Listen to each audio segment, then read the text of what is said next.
జాగ్రత్త. అలవాట్లో పొరపాట. రాగిణి, ఎంతకాలం ఈ నాటికల బ్రహ్మచర్యం? ఎవరు చేయమన్నారు? హాయిగా ఇంటికి వెళ్ళు. ఇంతకాలం నేను ఎండమావులే వెంటాడుతున్నాను. Ragini,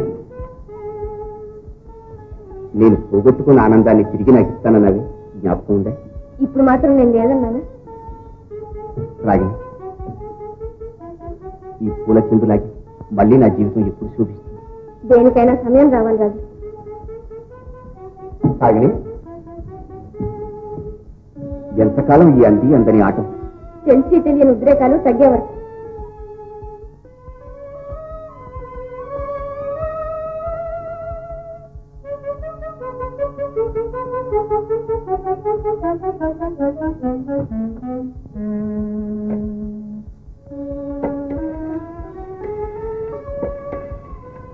hello, Vijay hotel. ఒక గది కావాలి. ఎస్పీ రాజశేఖర్ గారిని రాసుకోండి. ఏమిటి, వారు అక్కడే ఉంటున్నారా? థ్యాంక్స్. ఈ రాత్రికి ఇక్కడే ఉండిపోతాను భయపడ్డావా? అప్పుడే కాదులే, మన కోసం ఒక పెద్ద భవంతి మాట్లాడుతున్నాను. నేను బొంబాయి నుంచి తిరిగి రాగానే మన ఇద్దరం భార్యాభర్తలంగా నూతన గృహ ప్రవేశం. రాజు, మగవాళ్లు తలుచుకున్నప్పుడల్లా తమకిష్టం వచ్చినంత మంది భార్యల్ని కట్టుకుని కులికే కాలం కొండెక్కిపోయింది. నేను సమ్మతించిన చట్టరీతిగా మన వివాహం చెల్లదు. నువ్వు పెళ్ళైన వాడి. అవును, నేను పెళ్ళైన వాడిని. కన్నవాళ్లు, కావలసిన వాళ్ళు అందరి ఎదుట అగ్నిసాక్షిగా ప్రమాణం చేసి నా శరీరము, సౌఖ్యము అన్నీ నువ్వేనని ఒక ఆడదాని మెళ్ళో తాడి కట్టాను. అది అది ఆ జన్మాంతం నాకు నీవు, నీకు నేను అన్న వేద ప్రమాణంలో నీకు నీ భార్యకు కూడా సరిసమానమైన బాధ్యత ఉంది రాజు. బాధ్యత, భార్య. రాగిణి, ఆ పాపిష్టి దాని పేరు నా ముందెత్త. ఆ పెళ్లి నన్ను అడ్డగించలేదు.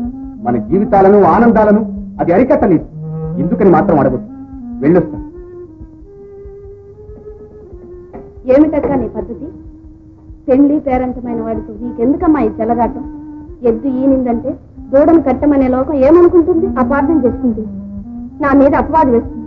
అంతేగా, ఆత్మశుద్ధి ఉన్నంత వరకు నాకే అపాయం రాదు. నీ ప్రవర్తన చూసిన వాళ్ళు ఎవరైనా నీవు అతన్ని ప్రేమిస్తున్నామని అనుకుంటారు. అతను అలాగే అనుకుంటున్నాడు.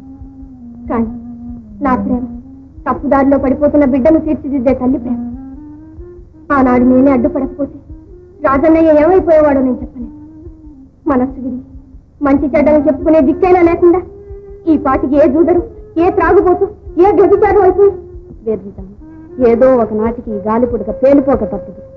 ఆనాడు మీ ఇద్దరి పరిస్థితి ఏమిటో ఆలోచించావా? ఈ స్థితి వస్తుందని నేను ఊహించలేదు. అతనేదో పెళ్లి పేరంట ఉంటున్నాడు, ఎక్కడికో వెళ్ళిపోదా ఉంటున్నాడు. ఇదేదో మామూలు సంసారంలోని కీచులాట అనుకున్నాడు.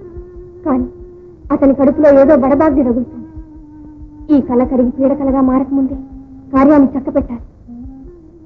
నూలు తెగిన గాలిపటం నేడే చేతికి చిక్కింది.